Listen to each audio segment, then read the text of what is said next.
Bonsoir. Nous sommes au cœur du Sportel 2021. Quelles sont les grandes lignes de cette édition? Parce qu'en fait, depuis 2 ans, c'est 2 manifestations en une. Que se passe-t-il ces jours-ci?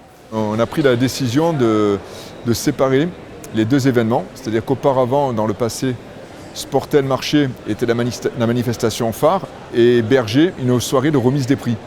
Et depuis maintenant 2 ans, nous avons pris la décision d'organiser 2 manifestations totalement distinctes, avec les Sportel Awards qui ont commencé dimanche et le Sportel Marché qui a commencé aujourd'hui, qui a ouvert ses portes aujourd'hui.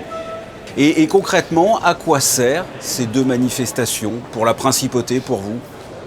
Alors, tout d'abord, donc, les Sportel Awards, c'est une manifestation B2C, c'est-à-dire que tout au long de la manifestation, il y a la compétition bien entendu, mais tout au long de la manifestation, on organise des événements publics qui permettent aux sportifs, notamment français et européens, de pouvoir se présenter au public et de pouvoir participer à des activités presse et de ce fait promouvoir leur image.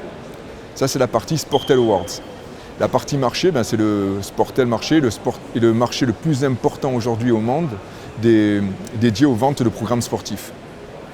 Avec cette année encore de grands noms, on a reçu Clarisse Agbenienou par exemple lundi dans notre journal, double médaillée d'or au JO. Ouais. Il y a encore de grands champions qui sont présents cette année. Alors tout à fait, justement, donc ça c'est la partie, je reviens à la partie Sportel Awards. Effectivement, cette année nous avons plus d'une vingtaine de médaillés olympiques des derniers JO, donc on est très satisfait. On a également, donc je le répète, mais vraiment un programme très très chargé, très très garni pour le public, et c'est un petit peu la direction que l'on souhaite donner aux Sportel Awards. Et donc là, Sportel Awards ce soir, c'est important de récompenser les plus belles images sportives, que ce soit pour les sportifs eux-mêmes ou pour les médias. C'est important tout ça? Oui, surtout on récompense la compétition des Sportel Awards récompense l'émotion. Car le sport dégage une émotion très très forte et le but de cette compétition, au travers les différentes catégories et prix, est de récompenser l'émotion. En priorité, l'émotion en priorité.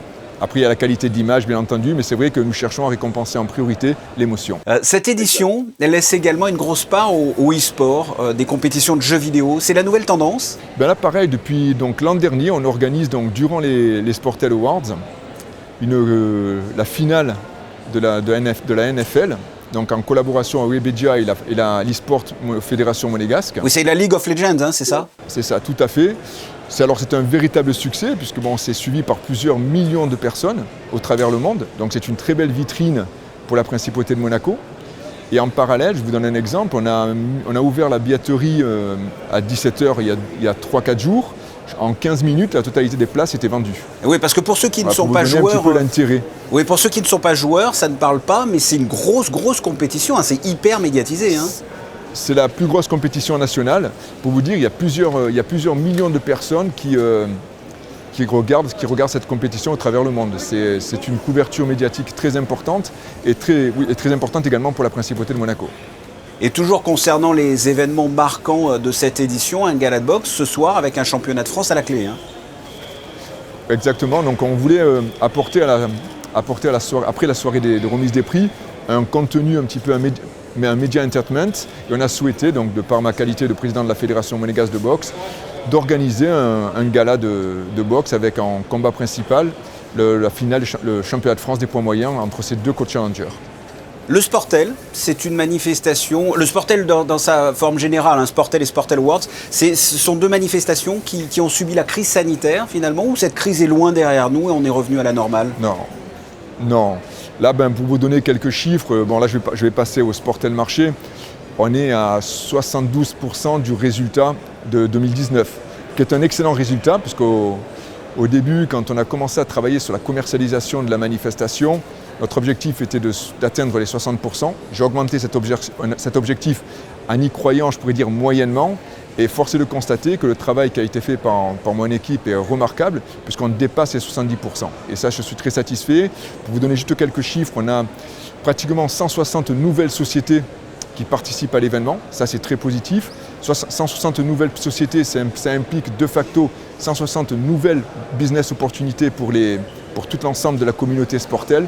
Donc on est très satisfait. C'est une manifestation qui demeure, malgré la crise, très internationale.